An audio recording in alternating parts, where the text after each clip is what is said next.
என்ன கேட்டுட்டு ம். Wish Wish you you happy happy birthday birthday to to you. you.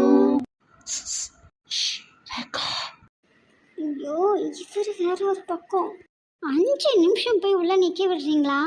உள்ள ஓடுனதும் ஓடி வான்னு சொல்லி அனுப்பினேனா இல்லையா? இன்னும் டாடி கிட்ட பர்மிஷன் வாங்கவே இல்லை. பார்த்துக்கலாம் விடு. ஆமாம்மா, நம்ம காணாமையே போனாலும் உங்க மாமனார் ஒன்றும் கவலைப்பட மாட்டாரு. அந்த அளவுக்கு டார்ச்சர் பண்றீங்களா பூமிமா? இல்ல, நான் உங்க கூட தான் போயிருக்கேன்னு தெரிஞ்சா அவர் நிம்மதியா இருப்பாருன்னு சொல்ல வந்தேன். ஓ என்ன முகம் அதுக்குள்ள மாறிடுச்சு? ஆ இல்லையே, ஒன்றும் இல்லையே. சிவா சொல்லு பென்ஸ்.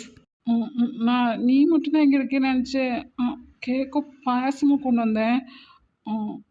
பரவாயில்ல, கொடுங்க சாப்பிட்டுட்டோம். ரெண்டுமே இனிப்பா. கொஞ்ச நேரம் பொறு, டிஃபன் ரெடி ஆகிட்டு இருக்கு.